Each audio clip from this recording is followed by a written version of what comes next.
분당 우리 교회에서 제가 분림 목사로 확정되고 나서 저희 29명 목사님들이 같이 여름에 수련회를 했었습니다. 첫날 수련회 조별 미션이 뭐였냐면 모두가 만족하는 곳에 가서 점심 식사를 하는 것이었습니다. 이 과제를 받고 각자 이렇게 메뉴들을 다 말하는데 누군가 우동이 좋겠다 얘기했습니다. 다들 좋다고 어디로 갈까 장소를 정하는데 어느 목사님께서 분당에 3대 우동집이 있는데 그 중에 하나가 구미동에 있다고 거기로 가자고 했습니다. 한 20분쯤 차를 타고 우동집에 가서 또 20분쯤 줄을 서고 우동을 먹었습니다. 우동을 맛있게 먹었습니다. 먹고 나서 이렇게 그분께 물었습니다. 여기가 분당 3대 우동집 중에 하나라는데 그럼 나머지 2개는 어딥니까? 물었습니다. 그러니까 모른다 하셨습니다. 저희가 그래서 막 알아봤는데 결국 3대 우동집 중에 하나만 안다 이렇게 얘기 났었는데 제가 1부 때까지 그랬습니다. 제가 하나밖에 몰랐는데 1부를 마치고 나머지 2개를 다 알았습니다, 여러분. 네, 교회 홈페이지에 올릴까요? 그래서 현재로는 3대 우동집을 다 압니다. 제가 다 다녀온 뒤에 말씀을 드리겠습니다. 카톡으로 많이들 알려주셨더라고요. 요즘 이런 식의 마케팅이 꽤 많은 것 같습니다. 전국 5대 짬뽕, 전국 5대 떡볶이, 전국 5대 치킨, 누가 정하는지 모르겠지만 참 잘하는 것 같습니다. 전국 몇 대 이렇게 하면 약간의 신뢰감이 생기는 것 같기도 하고 그렇습니다.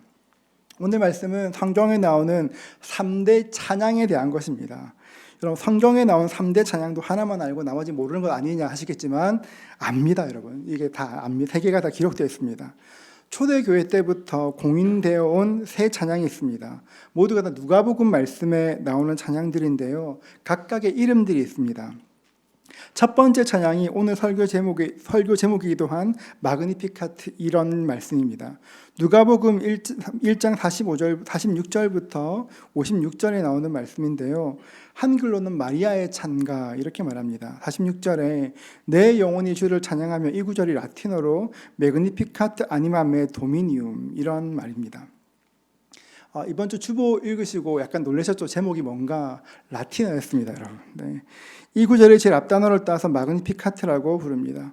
둘째 찬양은 저희 다음 주에 볼 찬양인데요, 말씀인데요, 베네딕투스입니다. 베네딕투스. 그러니까 누가복음 1장 67절부터 79절에 나오는 말씀인데, 세례 요한의 아버지 사가랴가 성령의 충만함을 받아 예수님에 대해서 예언한 찬송입니다. 세 번째 찬양은 눈크 디미투스, 이제 허락하시다 이런 제목의 찬양인데요. 누가복음 2장 25절부터 33절에 나오는 시므온, 평생 동안 예수님을 기다려온 시므온이 주님께 올려드렸던 찬양입니다. 시므온이 성전에 들어오는 예수님을 보고 아기 예수를 보고 말합니다. 누가복음 2장 29절인데요. 주제여 이제는 말씀하신 대로 종을 평안히 놓아주시는도다. 이 말씀을 라틴어 성경으로 보면 눈크 디미티스 세르분툼, 해리포터의 그런 대사 같지만 라틴어라 그렇습니다. 이렇게 말씀이 되어 있습니다. 이 세 찬양은 참 아름다운 찬양들입니다. 너무너무 좋습니다. 그런데 이 찬양을 살펴보면 각자의 사람들이 어떤 상황 속에서 예수님을 맞이하고 기뻐했는지 그 기쁨을 알 수 있는 참 좋은 찬양들입니다. 오늘 말씀으로 돌아가 보면 우리가 함께 읽었던 말씀의 바로 앞부분인 누가복음 1장 26절부터 38절 말씀으로 보면 천사 가브리엘이 마리아를 만난 이야기가 기록되어 있습니다. 천사 가브리엘이 갈릴리 나사렛에 사는 마리아에게 나타났습니다. 27절인데요. 다윗의 자손 요셉이라는 사람과 약혼한 처녀에 기르니 그 처녀의 이름은 마리아라. 예전에는 정혼한 처녀라고 되어 있었는데요. 약혼보다는 정혼이 조금 더 좋은 표현 같습니다. 약혼은 법적 구속력이 없기 때문에 약혼이 깨어진다고 해서 부끄럽긴 하지만 법적인 문제가 생기진 않습니다. 그런데 정혼이라는 것은 좀 다릅니다. 예수님 시대에도 그랬고 예수님 이전 시대에도 그랬습니다. 여러분, 다윗이 왕이 되고 나서 가장 먼저 한 일이 무엇인지 아십니까? 자기의 아내 미갈을 데려오는 것이었습니다. 사무엘하 3장 14절은 이렇게 말합니다. 다윗이 사울의 아들 이스보셋에게 전령을 보내 이르되 내 처 미갈을 내게로 돌리라. 그는 내가 전에 블레셋 사람의 표피 100개로 나와 정혼한 자니라. 분명 정혼했다 이야기했는데 결혼했다, 내 아내라고 이야기합니다. 정혼은 함께 살지는 않지만 실질적인 결혼 관계로 법적인 인정이 있었습니다. 예수님 때도 마찬가지입니다. 정혼한 마리아에게 천사가 찾아와서 말했습니다. 31절과 32절입니다. 보라, 내가 잉태하여 아들을 낳으리니 그 이름을 예수로 하라. 그가 큰 자가 되고 지극히 높으신 이의 아들이라 일컬어질 것이요 주 하나님께서 그 조상 다윗의 왕위를 그에게 주시리니. 보라, 내가 잉태하여 아들을 낳을 것이라 말씀하셨습니다. 그 아들이 큰 자가 될 것이고 지극히 높은 이의 아들이 될 것이고 그 조상 다윗의 왕위를 주겠다 말씀하셨습니다. 여러분, 혹시 여러분들은 여러분의 자녀들의 태몽을 기억하십니까? 아니면 여러분의 태몽이 뭔지 이렇게 혹시 아십니까? 어떤 분은 품 안에 호랑이가 들어왔다 그런 분 계시고, 어떤 분은 하늘에서 밝게 빛나던 해가 품속으로 들어왔다 그런 분이 계십니다. 호랑이나 용 같은 그런 꿈을 꾸면 뭔가 큰 인물이 될 것 같은 느낌적 느낌이 있기도 합니다. 최근에 들은 태몽 중에 가장 놀라운 태몽이 있는데, 차은우가 이렇게 품속으로 들어왔다는 그런 태몽이 있었습니다. 여러분, 근사한 꿈만 꿔도 이렇게 좋은데, 여러분, 꿈도 아니고 천사가 직접 찾아와 말했습니다. 다른 말 다 좋은 말이지만 그 조상 다윗의 왕위를 그에게 줄 것이라 약속하셨습니다. 대통령의 임기가 5년인데요. 5년하고 끝나는 것이 아니라 너희 아이가 종신토록 대통령이 될 것이라 이야기하는 것입니다. 꿈이라도 너무 좋을 텐데 천사가 직접 이야기했으니까 얼마나 좋았겠습니까? 여러분, 그런데 정말 좋은 일이지만 사실 이 일은 마냥 좋아할 수 있는 일은 아니었습니다. 아니, 좋아하면 안 되는 일이었습니다. 왜 그럴까요? 지금 마리아는 정혼 상태에 있었기 때문에 그렇습니다. 법적으로는 요셉과 결혼이 확정되어 있지만 아직 함께 살지는 않았습니다. 같이 잠자리도 하지 않았습니다. 그런 상태에서 마리아가 임신했다는 것은 상상할 수 없는 일이었습니다. 정말 잘 되면 돌에 죽을 만큼 맞지만 죽지 않는 것이고, 일반적인 경우에는 사람들에게 자기의 부정을 고백하고 죽어야 되는 그런 상황이었습니다. 굉장히 복된 소식, 굉장히 좋은 소식, 천사가 마리아에게 전했던 그 소식은 복음이었습니다. 그러나 마리아에게는 사형 선고와 같은 그런 말씀이었습니다. 제가 좋아하는 아카펠라 그룹 중에서 펜타토닉스라는 그룹이 있습니다. 그 그룹의 노래 중에서 Mary Did You Know 이런 노래가 있습니다. 마리아, 당신 알았나요? 뭐 그런 뜻 아니겠습니까? 지금 같은데 참 듣기 좋은 때인데요. 그 노래의 가사가 이렇습니다. 마리아, 당신 알았나요? 당신의 어린 아기가 언젠가 무리를 걸을 것이라는 걸. 마리아, 당신 알았나요? 당신의 어린 아기가 우리의 자녀들을 구원할 것이라는 것을. 마리아, 당신 알았나요? 당신의 어린아기가 시각장애인의 눈을 뜨게 할 것을. 당신의 어린 아기 때문에 장차 당신도 구원받게 될 것을 마리아, 당신 알았나요? 이렇게 노래합니다. 참 근사한 노래인데요. 교회 홈페이지에 올려놨습니다. 들어보시면 참 좋습니다. 마리아, 당신 알았나요? 마리아, 당신은 예수가 그런 사람이 될 것을 알았나요? 몰랐을 것입니다. 아무것도 몰랐습니다. 하나님의 아들이 이 땅에 오셔서 어떤 일을 할지 상상조차 못했을 것입니다. 하나님의 천사가 나타나 당신이 임신할 것입니다 이야기했을 때 마리아의 나이가 13살, 14살이었습니다. 어린 소녀에게 굉장히 무서운 일이었습니다.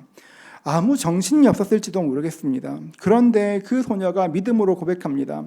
38절 말씀인데요. 우리 같이 한번 읽도록 하겠습니다. 38절입니다. 마리아가 이르되 주의 여종이오니 말씀대로 내게 이루어지이다 하매 천사가 떠나가니라. 천사의 그 말을 듣고 네 주님, 저는 주님의 종입니다. 주님의 말씀대로 이루시옵소서. 앞으로 어떤 일이 일어날지 모르겠지만 그럼에도 불구하고 내 주인이신 주님 말씀만 이루어지기를 원합니다. 고백했습니다. 마리아는 상황이 아니라 믿음을 선택하였습니다. 마리아의 그 놀라운 고백이 끝나고 천사도 떠났습니다. 천사가 떠난 뒤 마리아는 벌떡 일어나 산골로 친척 엘리사벳의 집으로 갔습니다. 36절인데요. 보라, 내 친족 엘리사벳도 늙어서 아들을 배웠느니라. 본래 임신하지 못한다고 알려진 이가 이미 6달이 되었나니. 천사가 말했었습니다. 내 친족 엘리사벳도 늙어서 아이를 배웠다. 그 말을 기억하고 있었습니다. 그 말을 기억하고 그곳으로 갔습니다. 마리아가 엘리사벳의 집에 도착했을 때 엘리사벳이 성령의 충만함을 받았습니다. 41절에 나오는 것처럼 성령 충만해서 노래하기 시작합니다. 42절과 45절인데요. 큰 소리로 불러 이르되 여자 중에 내가 복이 있으며 내 태중의 아이도 복이 있도다. 내 주의 어머니가 내게 나아오니 이 어찌된 일인가. 보라 내 문안하는 소리가 내 귀에 들릴 때에 아이가 내 복 중에서 기쁨으로 뛰어놀았도다. 주께서 하신 말씀이 반드시 이루어지리라고 믿은 그 여자에게 복이 있도다. 마리아가 도착했을 때 알아보는 은혜가 있었습니다. 마리아가 집 문 앞에 섰을 때 뱃속에 있던 세례 요한이 기뻐하며 춤추며 뛰어놀았습니다. 그 기쁨을 가지고 엘리사벳도 축복하며 말합니다. 주께서 하신 말씀이 반드시 이루어지리라고 믿은 그 여자에게 복이 있도다. 저는 오늘 말씀 묵상하다가 아기를 기다리는, 우리 교회도 아기를 기다리는 가정들이 있는데요. 그 가정들이 생각났습니다. 약속의 자녀를 기다리는 모든 가정들마다 새 생명의 복이 있기를 주의 이름으로 축복합니다. 아기가 잘 자리 잡고 잘 자라고 부모님과 기쁨으로 만나는 그 은혜가 있으시기를 주의 이름으로 축복합니다. 마리아는 꽤 두려웠을 것입니다. 믿음으로 아멘, 아멘, 주의 뜻대로 이루어지이다를 고백했지만 사실 이 일은 그냥 받아들일 수 있는 그런 사건이 아니었습니다. 굉장히 무서운 일이었습니다. 그런데 엘리사벳이 하나님을 찬송할 때, 하나님을 찬양할 때 그 찬양을 들으면서 그 찬송과 함께 그 마음을 짓누르고 있던 두려움들이 떠나가는 것들을 경험하였습니다. 이제까지 마리아를 짓눌렀던 염려와 두려움은 사라지고 기쁨으로 충만하게 되었습니다. 그 기쁨 가지고 마리아가 하나님을 찬양합니다. 46절인데요. 마리아가 이르되 내 영혼이 주를 찬양하며. 성경학자들은 46절부터 나오는 이 찬양을 성경에서 가장 아름다운 찬양이라고 부릅니다. 라틴어로 보면 Magnificat anima me Dominium, 내 영혼이 주를 찬양한다고 말합니다. 여러분, 이 찬양이 굉장한 고백입니다. 여러분, 성경을 읽으셨는데요. 성경을 다시 한번 펴보시면, 성경책을 펴보시면 46절 위에 빨간색으로 글씨 하나가 있습니다. 회사에 따라 파란색일 수도 있는데요. 자막에 나오지 않습니다. 여러분, 성경책에 있습니다. 여러분, 성경책을 딱 펴보시면 46절 위에 어떤 글씨가 있습니까? 마리아의 찬가라고 되어 있습니다. 마리아의 찬가. 찬가는 찬양, 찬송이라는 뜻입니다. 그런데 그 찬가라는 말이 우리가 일반적으로 사용하는 단어가 아닙니다. 성경에 보면 많은 경우에 찬양과 찬송을 번갈아가며 사용합니다. 시편 말씀에 보면 찬양한다, 찬송한다는 말이 가득합니다. 그런데 성경에 보면 찬송보다, 찬양보다 조금 더 강한 단어가 있습니다. 찬미라는 단어입니다. 여러분, 성적표에도 양보다 미가 더 괜찮지 않습니까? 1부 때도 실패했는데 네, 네, 2부는 될 줄 알았습니다. 자, 그런데 찬미는 찬양보다 조금 더 강한 그런 느낌입니다. 뚜렷한 그런 구분은 없지만 신약 성경에 4번 정도 사용되는데요. 마태복음 26장 30절은 말합니다. 이에 그들이 찬미하고 감람산으로 나아가니라. 예수님께서 마지막 만찬을 마치시고 감람산으로 가실 때에 마태복음이나 마가복음 모두 찬양이라 말하지 않고 굳이 찬미한다고 이렇게 이야기하였습니다. 찬양보다 조금 더 강한 단어로 기록된 것입니다. 그런데 찬미보다 조금 더 강한 단어가 또 하나 있습니다. 오늘 소제목으로 쓰여진 단어, 찬가라는 단어입니다. 우리가 읽은 성경에는 마리아가 이르되 내 영혼이 주를 찬양하며 라고 되어 있지만 이 찬양하며의 단어 그리스어는 메갈리노입니다. 메갈리노. 원어의 뜻대로 하면 확장하다, 더 영광스럽게 하다, 그 뜻입니다. 찬송보다는 훨씬 더 큰 단어입니다. 확장하다, 더 영광스럽게 하다. 원어의 뜻대로 보면 마리아가 이르되 내 영혼이 주를 더 영광스럽게 합니다. 이렇게 말할 수 있습니다. 내 영혼이 더욱더 주를 영광스럽게 합니다. 이렇게 말하는 것입니다. 영어 성경인 ESV를 보면 조금 더 원문의 의미를 잘 살려 번역해 놓았는데요. 이렇습니다. And Mary said, My soul magnified the Lord. 그러니까 내 영혼이 더 하나님을 영광스럽게 하고 싶다고, 확장하고 싶다고 이야기하는 것입니다. 주님을 찬양한다, 이 말이 메갈리노, 확장하다, 더 영광스럽게 하다, 이런 뜻이라고 말씀드렸는데요. 이 단어가 쓰여진 또 다른 말씀이 있습니다. 빌립보서 1장 20절인데요. 우리 같이 한번 읽도록 하겠습니다. 함께 읽습니다. 나의 간절한 기대와 소망을 따라 아무 일에든지 부끄러워하지 아니하고 지금도 전과 같이 온전히 담대하여 살든지 죽든지 내 몸에서 그리스도가 존귀하게 되게 하려 하나니. 제가 한번 듣겠습니다. 나의 간절한 기대와 소망을 따라 아무 일에든지 부끄러워하지 아니하고 지금도 전과 같이 온전히 담대하여 살든지 죽든지 내 몸에서 그리스도가 존귀하게 되려 하려 하나니. 바울이 원한 것이 무엇입니까? 내 몸에서 내가 살든지 죽든지 예수 그리스도가 존귀해지는 것이 내 삶의 목표라고 이야기합니다. 여러분, 그런데 내가 주를 존귀하게 하고 싶다 말할 때 그 존귀하다, 그 말이 마리아가 사용한 그 찬양, 그 메갈리노와 꽃 같은 단어입니다. 그러니까 이렇게 그 뜻을 살펴보면 그렇습니다. 내가 살든지 죽든지 내 몸에서 그리스도가 존귀하게 되려 하나니, 이 말씀을 메갈리노를 살려서 읽어보면 이렇습니다. 내가 죽든지 살든지 내 안에서 예수 그리스도가 확장되기를 원합니다. 기도하는 것입니다. 예수님께서 내 삶을 뛰어넘어 확장되기를 원합니다. 이것이 바울의 기도였고 마리아의 찬양이었습니다. 저는 이 말씀에 굉장한 감동이 있었습니다. 울림이 있었습니다. 마리아도 그렇게 찬양한 것입니다. 주님 감사합니다. 주님 놀라우십니다. 주님 영광 받아주십시오. 그런데 제가 찬양하는 것은 주님께서 나를 통해, 내 삶을 통해 확장되시는 것입니다. 이렇게 고백한 것입니다. 이 말씀은 오늘을 사는 우리에게 꼭 필요한 말씀입니다. 오늘은 12월 17일입니다. 앞서 광고 드린 것처럼 다음 주가 12월 24일 크리스마스 이브이고 월요일이면 크리스마스 성탄절이 됩니다. 24일 주일 오후가 되면 성탄절 전야제가 준비되어 있습니다. 아마 어릴 때 많이들 준비하신 경험들이 있으실 것입니다. 함께 오셔서 축하하시면 참 좋겠습니다. 여러분, 혹시 예전에 크리스마스 기억나십니까? 제가 학교 다닐 때는 어디를 가도 길거리에서 캐롤이 흘러나왔습니다. 고요한 밤, 거룩한 밤, 기쁘다 구주 오셨네, 저들밖에 한밤중에, 이런 찬양들 어디를 가도 다 들을 수 있었습니다. 하다못해 흰눈 사이로 썰매를 타고 달릴까 말까 하는 그런 것도 있었습니다. 근데 요즘 어디를 가도 캐롤이 들리진 않습니다. 어디를 가도 들리진 않습니다. 어디서 들려오면 간간히 머라이어 캐리의 노래만 들려오지 예수님의 탄생을 축하하는 그 노래가 이제 더 이상 들려오지 않습니다. 요즘은 종교 편향 이슈 때문에 메리 크리스마스라고 이야기하지도 못합니다. 제가 자주 가는 커피 전문점에 가면 메리 크리스마스가 아니라 해피 홀리데이라고 되어 있습니다. 여러분, 왜 그럴까요? 지금 젊은 세대는 경험하지 못했겠지만 예전에는 새벽송이란 것이 있었습니다. 성탄절 밤에 교회에서 청년들이 자루를 짊어지고 다니면서 성도님들 댁에 가서 성탄 찬양을 불러드렸습니다. 그렇게 하면 준비하셨던 과자를 주시는 분도 계시고, 어떤 댁은 추우니까 떡국 먹고 가라고, 그래서 새벽에 떡국을 몇 그릇씩 먹고 그런 일이 있었습니다. 지금도 제가 참 기억나는 게 있는데요.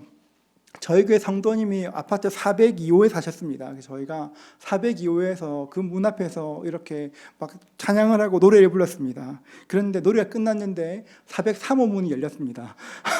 403호 문이 열리고 준비하신 과자들 주시면 수고한다 했던 그 기억이 있습니다. 지금 같으면 여러분, 한밤중에 아파트 복도에서 캐롤을 부른다, 찬양을 한다, 상상도 못할 일인데 그때는 그렇게 했었습니다. 새벽에 밤새 새벽송을 다니고 성도님들께서 준비해 주신 과자와 선물들을 다 모아서 고아원이나 이렇게 경찰서나 소방서 같은 곳에 전달하고 있던 그런 기억이 있습니다. 생각해보면 12월 24일 밤이 언제나 굉장히 즐겁고 기다려졌습니다. 아마 그런 때 다시 경험하기 힘들 것 같습니다. 아마 그럴 것 같습니다. 제가 설교를 쓰면서 그때가 참 그리웠습니다. 참 좋았는데 생각이 들었습니다. 왜 이런 얘기를 하냐고 하면 앞으로는 더욱더 그런 시대가 될 것이기 때문에 그렇습니다. 앞으로는 더욱더 복음 증거하기 힘든 시대가 될 것입니다.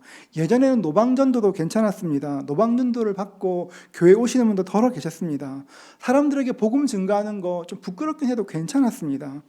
누구나 내 이야기를 하면 하나님이 계신 것도 알고 천국과 지옥이 있다는 것들 공통적으로 인식했기 때문에 복음 증거하는 거 괜찮았습니다. 그런데 요즘에는 전도하려고 하면 먼저 하나님께서 계신부터 말해야 되는 시대가 되었습니다.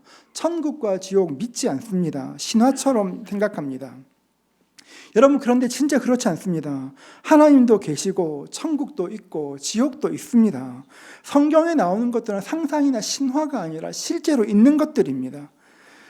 지금은 여러분 우리가 전도할 때 예전처럼 이렇게 복음에 응답하는 사람이 전처럼 많이는 없어도 우리가 여전히 복음을 증거할 수 있는 기회는 있습니다. 그런데 조금 더 시대가 지나고 나면 이제 더 이상 사회 자체가 전도를 허락치 않는 시대가 올 것입니다. 확실합니다.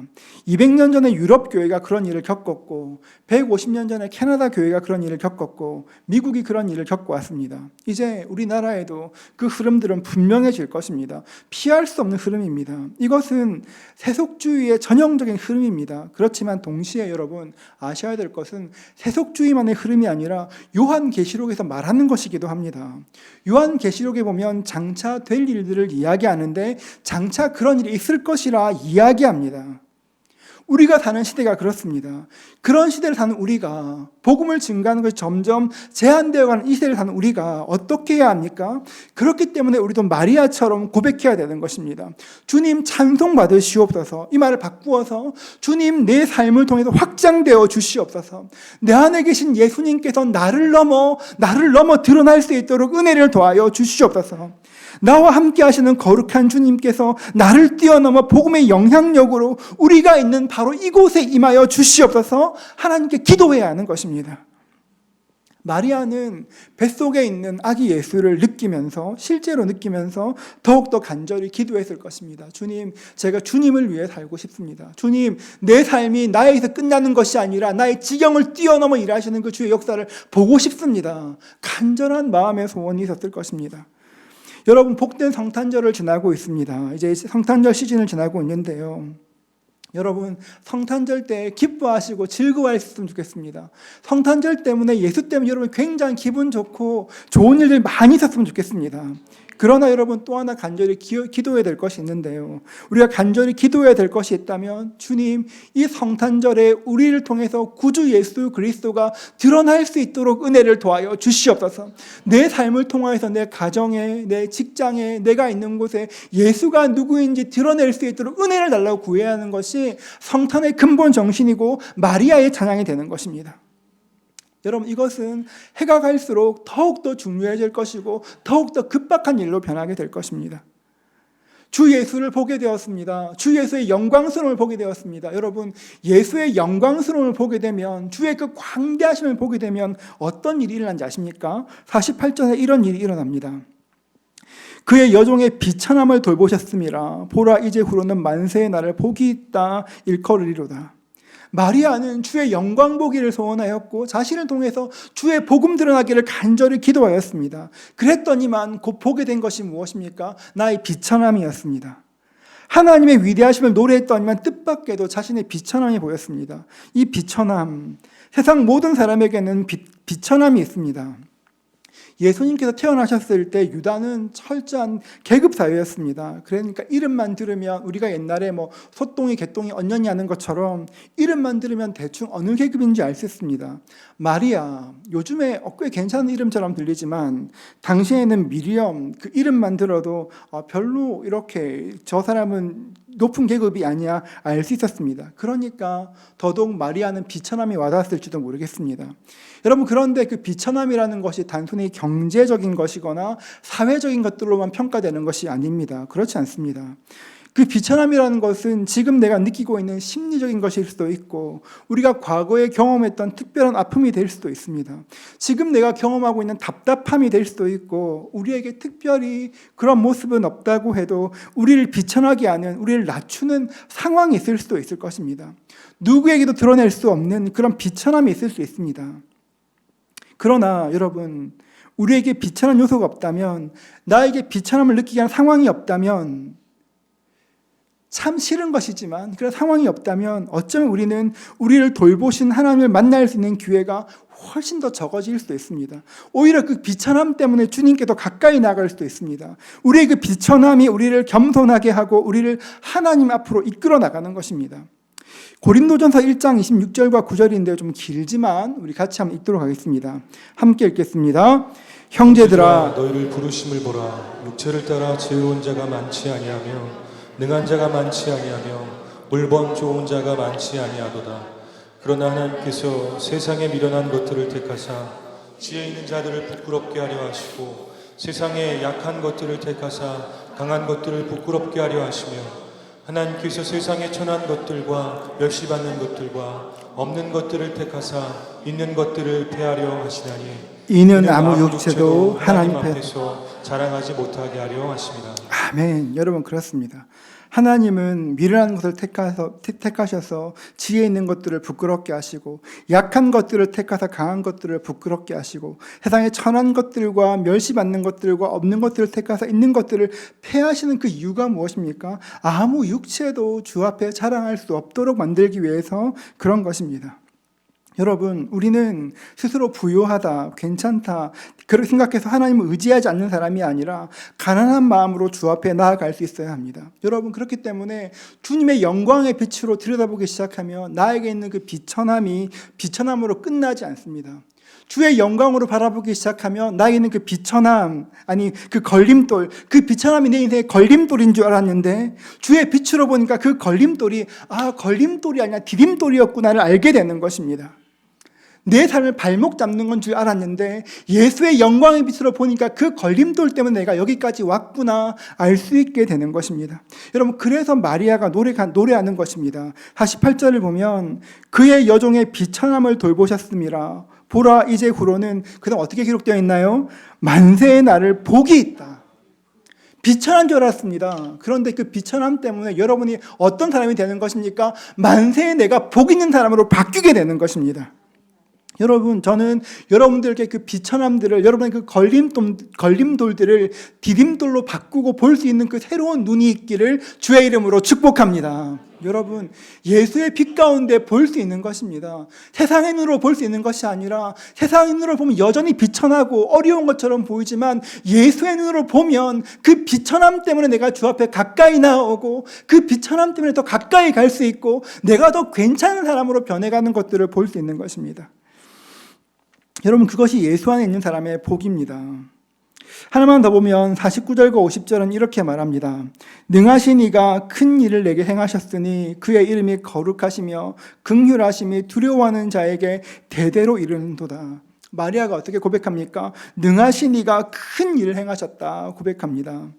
여러분, 마리아의 고백들을 기억하십시오. 능하시니, 그 능하다는 말은 전능하다 그 뜻입니다. 여러분, 우리 주님이 어떤 분이십니까? 전능하신 분이십니다. 능하신 분이십니다. 불가능이 없는 분이십니다. 누가복음 1장은 두 여인의 이야기로 시작합니다. 세례 요한의 어머니인 엘리사벳과 예수님의 어머니 마리아입니다. 두 사람은 비슷한 때 임신하였습니다. 그런데 상황이 정말 달랐습니다. 엘리사벳은 평생 동안 아이 갖기를 소원했지만 임신하지 못했던 여인이었습니다. 얼마나 오랫동안 기도했을까요? 여러분, 그런데 이 모습 익숙하지 않습니까? 성경에 보면 사라도 그랬고 라헬도 그랬고 한나도 그렇고 아이 때문에 괴로워하며 기도하였습니다. 그런 사람 보면 그럴 수도 있겠다 생각이 듭니다. 그런데 마리아는 전혀 다릅니다. 마리아는 이제 가임기에 들어선 여성입니다. 아마 마리아는 현실적으로 단 한 번도 내가 아이를 갖고 싶다 생각한 적이 없었을지도 모르겠습니다. 마리아는 엘리사벳이나 여러 다른 사람들과는 달리 아이를 가지지 못한 한이 무엇인지 모르는 그런 여성이었습니다. 그런데 기도한 적이 없는데 하나님이 복을 주셨습니다. 여러분, 이 젊은 여인에게 임한 그 하나님의 은혜는 예상과 인간의 모든 예상과 기대를 뛰어넘어선 것이었습니다. 하나님께서는 엘리사벳에게는 늘 갈망해 왔으나 얻지 못하는 것을 주시는 분으로 나타나셨고 마리아에게는 상상도 못한 것을 주시는 분으로 나타나셨습니다. 마찬가지입니다. 하나님께서 내 삶에 계획하신 것 주시는 것, 내가 상상도 하지 못하는 것이지만 그 하나님이 전능하시기 때문에 우리 삶에 하나님께서 우리에게 가장 필요한 것으로 때를 따라 주시는 그 은혜가 임하게 되는 것입니다. 그래서 성경은 어떻게 말하냐면 하나님을 능하신 분이라 이야기합니다. 이 말씀을 표준 세번역 성경 이렇게 번역합니다. 힘센 분이 나에게 큰 일을 하셨기 때문입니다. 그의 이름은 거룩하고, 전 이 번역이 참 좋습니다. 능하시니, 전능하시니, 그 전능하신 하나님을 힘센 분으로 나타낼 수도 있습니다. 여러분, 우리 하나님이 힘센 분이십니다. 여러분 믿으십니까? 여러분, 하나님 힘센 분인 거 믿으십니까? 여러분, 그 하나님을 기억하십시오. 하나님 능하시지, 하나님 힘이 세시지 기억하십시오. 그 힘센 분, 그 전능하신 분이 우리를 위해서 이 땅에 오셨습니다. 그 힘센 분, 그 능력 있는 분이 우리를 위해서 이 땅에 오셨습니다. 오늘은 대림절 셋째 주일입니다. 대림절은 크리스마스 전 4주를 가리키는 그런 시간입니다. 성탄절이 오기 전 4주 동안에 예수님의 탄생을 기억하고 오심을 기억하는 절기입니다. 대림절을 라틴어로 아드벤트라고 합니다. 아드벤트, 이 말을 어떤 뜻이냐면 오심, 도착 이런 뜻입니다. 그런데 이 말에 한 가지 뜻이 더 있는데 모험이라는 뜻이 있습니다. 아드벤트, 라틴어 말고 우리가 잘 아는 영어 단어 어드벤처와 비슷하지 않습니까? 모험이라는 뜻도 있습니다. 저는 대림절을 오심, 도착 그런 것보다 모험이라 부르는 것이 훨씬 더 저는 좋아합니다. 왜냐하면 예수님께서 이 땅에 오시는 것은 하나님의 모험이었기 때문에 그렇습니다. 예수님께서는 우리를 구원하시기 위해서 자신의 전부를 걸고 이 땅에 오셨습니다. 이 세상 사람들은 위로 올라가는 것은 영광스러운 일이고 낮아지는 것은 부끄러운 일이라고 생각합니다. 예수님 당시에도 그랬습니다. 옥타비안스 황제, 로마의 황제가 있습니다. 옥타비안스 황제는 인간이지만 신이 되고 싶었습니다. 그래서 가장 높은 자리에 앉아 스스로 신이 되었습니다. 자기가 신이라 칭했습니다. 로마 언덕 위에 자기를 위한 신전을 짓고 날마다 그 신전에서 제사하도록 하였습니다. 신이 되고 나니까, 내가 신이 되고 나니까 옥타비안스, 옛날 사람의 이름이 필요가 없었습니다. 버렸습니다. 그 이름을 버리고 신에 걸맞는 이름을 만들었습니다. 그 이름이 뭐냐면 아우구스투스. 성경에는 아구스토라 나오죠. 아구스투스. 뜻이 보면 존엄한 자, 그런 뜻입니다. 사람의 마음에는 누구나 신이 되고 싶습니다. 내가 다스리고 싶고 높은 자리에 오르고 싶고 사람의 본성입니다. 그런데 여러분, 인간이 신이 되는 것이 아니라 신이 인간이 되는 그 황당한 사건이 일어났습니다. 말씀이 육신 되셔서 우리 가운데 오셨습니다. 가장 높은 곳에 계셔야 될 그분이 가장 낮은 곳으로 내려오셨습니다. 거룩한 하나님께서 왕궁에서 태어나신 것이 아니라 마국간 구유에서 우리를 위해 오셨습니다. 하나님께서는 인간의 몸을 입고 오셔서 몸소 이 땅에 사는 사람들의 아픔에 참여하셨습니다. 그분은 하늘 보좌에 앉으셔서 우리를 구워보시는 것이 아니라 이 땅에 오셔서 십자가에 달려 친히 죽기까지 하셨습니다. 사람들은 이 일을 부끄러움이라고 이야기합니다. 부끄럽다고 말합니다. 수치라고 이야기합니다. 높고 높은 그분이 낮아진 것을 부끄럽다고, 수치스럽다고 이야기합니다. 여러분, 그런데 주님께서는 이 일을 어떻게 말씀하시는지 아십니까? 48절 한 번 더 같이 읽어볼까요? 48절입니다. 같이 읽습니다. 능하신 이가 큰 일을 내게 행하셨으니 그 이름이 거룩하시며 능하신 이가 큰 일을 내게 행하셨으니, 우리 주님은 이 황당한 사건, 남들이 볼 때 부끄럽다는 그 일을 큰 일이라 하셨습니다. 힘센 분이, 전능하신 하나님께서 이 땅에서 높임 받으시는 것이 아니라 낮아지셨는데 그 일을 부끄럽다 하지 않고 큰 일이라 하셨습니다. 왜 이 일이 큰 일입니까? 그 큰 일 때문에 저와 여러분이 구원받게 되었기 때문에 그렇습니다. 우리는 허물과 죄 가운데 죽어갈 사람들인데 그 예수님 때문에 살게 되었습니다. 여러분, 그 은혜를 기억하십시오. 그래서 마리아가 노래합니다. 주님, 내 영혼이 주를 찬양합니다. 그래도 고백합니다. 주님, 나를 통해 확장되시옵소서.